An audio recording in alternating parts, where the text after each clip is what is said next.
Sometimes really bad things happen. There's no sugar way to coat it. They just suck. But how can bad things happen with the law of attraction? Why would you attract something you don't want? You would never do it intentionally, or would you? Dazed and Confused asks. My question is, how does disease work with the law of attraction? If, for example, someone I love was just diagnosed with cancer, the law of attraction states I brought that to myself. How did I attract that to myself? The same lies with death? If a loved one dies, how did I attract that to myself? My answer. Thank you so much for your question. I get asked questions like this regularly, but rarely write about them. The answers can be difficult for people to accept, and sometimes it can be depressing. I know people keep asking why bad things happen because they want to feel better. They want more than "that's life" or "bad things just happen." Before we begin, I want to explain that it is not your fault. It's not your fault that someone you love gets cancer or any other disease. It isn't your fault if a loved one dies. You are not being punished. Their illness and/or passing are their manifestations.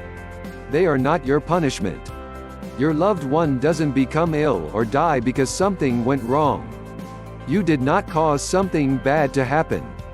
There are many reasons why your loved one may have attracted illness and death to them, and none of it has to do with you. So please don't blame yourself or feel guilty for what they are experiencing.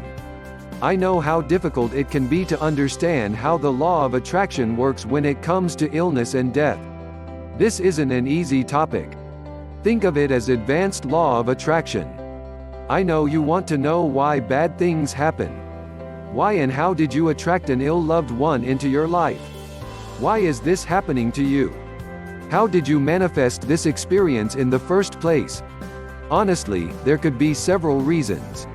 Perhaps you have a fear of cancer or death that is manifesting. Perhaps you were wanting to manifest certain experiences or opportunities, and this is the avenue through which they will come to you. Perhaps it is actually really positive, something that will make more sense in the days to come. Why you came into this world? You came into this world to fully experience life. You don't come into it just for the good. You saw all experiences as good, even the challenges. You realized that the challenges could be some of the best things that could happen to you, some of your most beneficial opportunities. In coming here, your goal was to expand, to discover more of life's experiences, to understand more of the world, and to grow in your knowledge and adventures. You saw all experiences as fun. There was no judgment about good or bad. You recognized that the concepts of good, bad, right, and wrong are man-made concepts. To the greater you, they were, and are, all good stuff because they provide different opportunities to grow. The greater you saw illness and death as beneficial experiences. You wanted to explore every possible experience you could. You knew such challenges could help you learn more about what you want to create in your life. If you've never experienced the bad, how would you know what you like? Without contrast, how would you know whether you want to experience more of one thing and less of something else? You aren't here to experience a loved one having cancer and dying. You are here because the knowledge of a loved one being ill and dying allows you to choose something else instead. My intention with this next bit isn't to throw you off balance, but this bit of advanced law of attraction might do that. When you truly understand oneness, you will know that you are your loved one. You are both observing a loved one with cancer, or a loved one who has passed, and you are the loved one who has the cancer or who has passed. In that respect, you are both the observer and the participant. There is no separation between you and your loved one. You are the same, you are oneness. You are adding both perspectives, that of the observer and the participant, to your knowledge.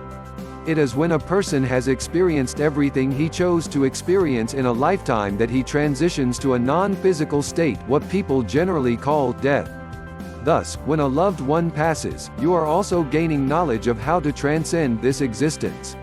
If you have found a way to perceive their illness, passing that makes you feel lighter and hopeful, then you have found the bigger picture.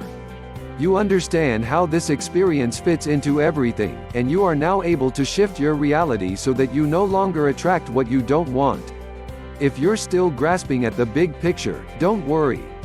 No amount of forcing it will make it happen. Just relax into it and let it be what it is for you. Most often your loved one will be more at peace about things than you will be. It can be easier for them to see the bigger picture. Your suffering still adds to the greater experience and should not be discounted. The key is not to focus on your loved one's illness or passing.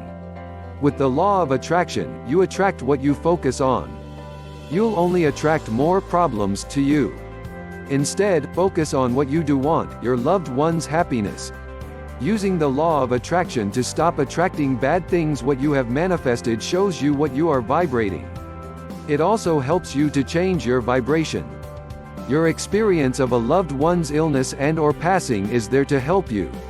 The event can show fears and other unresolved issues, such as fear of abandonment and feelings of not being worthy of love. It can show you a tendency to think negatively or an unwillingness to see the bigger picture. You may experience the illness or death as painful, unnecessary, or too early. These too are beliefs you have. All of these are clues about your vibration. Changing your vibration may involve resolving limiting beliefs. You probably need to make peace with what has happened and find a way to change how you perceive it, shift it to something better. I'm not trying to be cruel or uncaring by saying you may need to see what has happened positively. But the fact is that everyone dies. It's a part of life. But death isn't the end.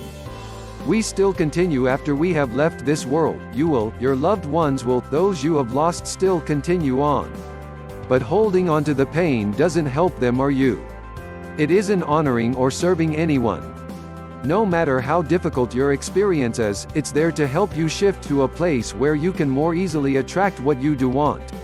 Other people will show up to help you attract what you really want, just as your loved one's illness, death has occurred to help you. Embrace the opportunity your loved one has given you to understand illness and or passing. You probably need to make peace with what has happened and find a way to change how you perceive it, shift it to something better. The key is not to focus on your loved one's illness or passing. You'll only attract more problems to you. Instead, focus on what you do want, your loved one's happiness. Other people will show up to help you attract what you really want. Just as your loved one's illness, death has occurred to help you. Embrace the opportunity your loved one has given you to understand illness and death. Embrace the opportunity your loved one has given you to shift your vibration so that you attract more of what you really want. Allow what you are experiencing to shift from why do bad things happen to gratitude for everything this experience gives you.